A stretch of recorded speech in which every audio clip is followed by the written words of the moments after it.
안녕하세요. 썰마담이에요. 잠 못 드는 밤, 오늘은 어떤 이야기가 기다릴까요?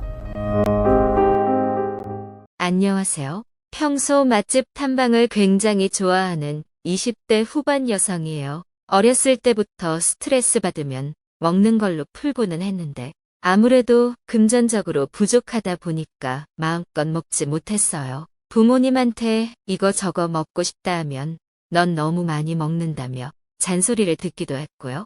그래서 그런지 항상 맛있는 걸 찾아다니고 싶은 욕구가 내재되어 있었는데 성인이 되고 나서 고삐가 풀린 것 같아요. 저는 주말만 되면 제가 사는 곳을 떠나 타지에 유명하다는 맛집에 가서 먹는 재미로 살고 있어요. 일을 하다 보니까 그런 저의 취미가 딱히 부담이 되는 것도 아니고 오히려 이상한 듯 하고 다니는 것보다 훨씬 건전하다고 생각하고 있죠. 아무튼 제가 사연을 보내게 된 이유는 맛집 탐방을 하다가 특별한 인연을 만들어서인데요. 때는 3개월 전 곡성으로 맛집 탐방을 갔을 때로 돌아갑니다. 그 주에 직장 스트레스가 너무 가득했던 터라 꼭 주말에 맛있는 걸 먹으러 가려고 눈에 불을 켜고 기다리고 있었죠. 그러면서도 사람이 많은 곳보다는 조금 시골 느낌의 한적한 곳으로 가고 싶다는 생각이 들더라고요. 맛집도 맛집이지만 그 지역에 특색 있는 곳들 구경하는 걸 좋아했거든요.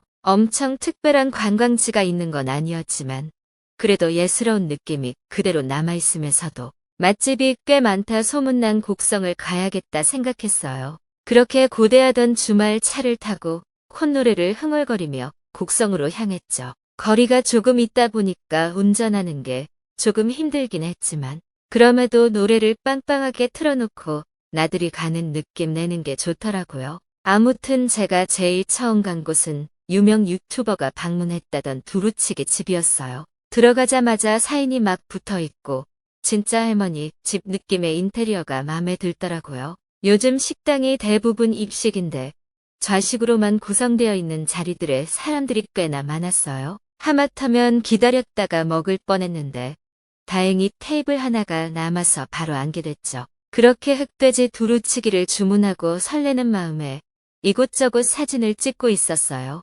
갑자기 아주머니가 일행 없으면 다른 사람 같은 테이블에 앉혀도 되겠냐고 여쭤보시더라고요. 보다 보니 다른 사람들은 한 테이블에 4명씩 앉아 있는데 저만 혼자 차지하고 있어 살짝 민폐인 것 같기도 했어요. 그래서 흔쾌히 괜찮다 대답하니 한 남자가 앉더라고요. 바로 맞은편은 아니었는데 앞을 보면 자연스럽게 그분과 눈이 마주칠 정도였죠. 살짝 불편함을 느꼈지만 그래도 워낙 맛집이니까 할 수 없다 생각하고 음식을 기다렸어요. 조금 지나 두루치기가 나오는데 세상에 너무 냄새도 좋고 비주얼도 좋은 거예요. 저는 얼른 사진을 여러 장 찍고 쌈을 싸 먹기 시작했죠. 같은 테이블에 앉은 남성분도 저와 동시에 음식이 나왔는데 마치 저랑 쌍둥이인 것처럼 같은 행동을 하는 게 웃기더라고요. 아무튼 한 입 딱 하자마자 너무 맛있어서 감탄이 저절로 나서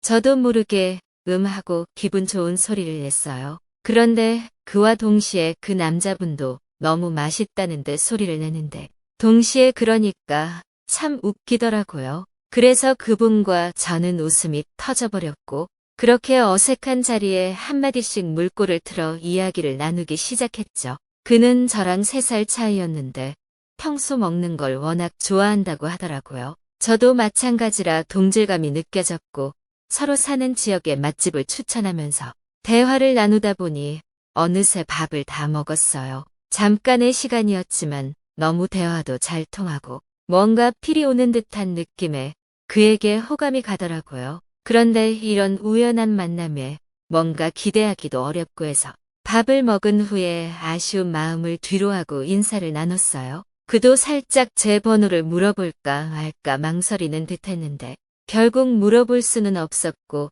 우리는 그렇게 헤어지게 됐죠. 그리고 저는 곡성에 유명하다는 섬진강 기차마을도 가보고 공원도 가보면서 힐링의 시간을 보냈어요. 이게 바로 주말이구나 하는 상쾌한 기분이 들었고 그렇게 절 괴롭혔던 직장 스트레스가 훨훨 날아가는 느낌이 들더라고요. 비록 주위에 하하호호 짝을 지어 웃으며 걸어가는 걸 보면서 옆구리가 시리기도 했지만요. 아무튼 그렇게 혼자만의 여유 시간을 보내고 벌써 저녁 시간이 되었어요. 이제 곡성에서 유명하다는 맛집 한 곳만 들른 후 다시 올라가야겠다 마음을 먹었었죠. 마침 맛집도 제가 있던 곳 근처여서 차를 두고 살살 걸어가 들어갔어요. 그곳은 마감이 얼마 남지 않아서 그런지 생각보다 손님이 별로 없는 느낌이었어요. 오히려 좋다는 생각을 가지고 자리에 딱 앉아 메뉴판을 보고 있던 때였죠. 갑자기 문을 열고 어떤 남자가 사장님 지금 장사하냐고 물어보면서 들어오더라고요.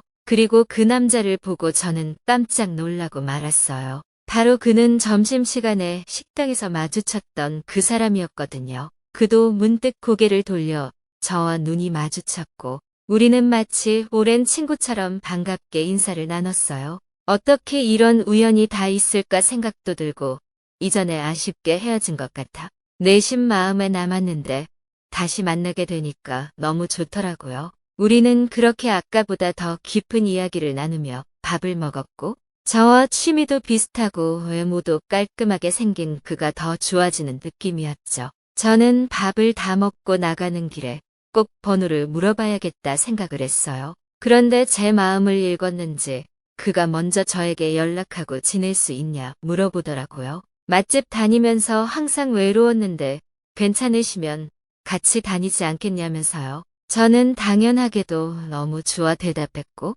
그 뒤로 우리는 카톡도 주고받고 전화도 하면서 썸을 탔어요. 그 와중에 서로의 지역을 오가며 진짜 현지인만 아는 맛집 같은 데를 같이 가기도 하면서 우리는 많은 정이 쌓였죠. 마치 한 몸처럼 생각하는 것도 비슷하고 나이대도 딱 맞아서 마치 천생연분처럼 느껴지더라고요. 그렇게 어느 날 대구를 놀러가 막창을 먹고 그는 수줍게 저에게 고백했어요. 우리가 곡성에서 만나게 된 것이 우연이 아닌 운명이라고 믿고 싶다며 함께하자고 말했죠. 너무나 로맨틱하면서도 진지한 그의 고백에 저는 응답했고 마치 성스러운 의식을 치르듯 우리는 호텔로 함께 향했어요. 그리고 서로를 바라보며 입을 맞췄고 저는 정말 자상한 그와 아름다운 사랑을 했어요. 부드러우면서도 격한 움직임은 제가 그를 꽉 껴안게 만들었고 그렇게 우리는 뜨거운 사랑을 나눴답니다. 마치 하늘이 내려준 인연처럼 애정도 잘 맞아서 몇 번이고 그와 사랑을 나누고 그의 품에 안겨 있으니 정말 행복하다고요. 그리고 그 뒤로 우리는 예쁜 만남을 지속하고 있고 혼자 다녔던 외로운 맛집 투어는 과거로 보내고 항상 함께 다니고 있어요. 둘이 가니까 메뉴 선택의 폭도 넓고 지루한 웨이팅도 즐겁게 버틸 수 있더라고요. 사소한 우연이라 생각했는데 그의 말처럼 정말 우리는 운명이 아닐까 생각이 드는 요즘입니다. 좋은 인연은 따로 있나 봐요.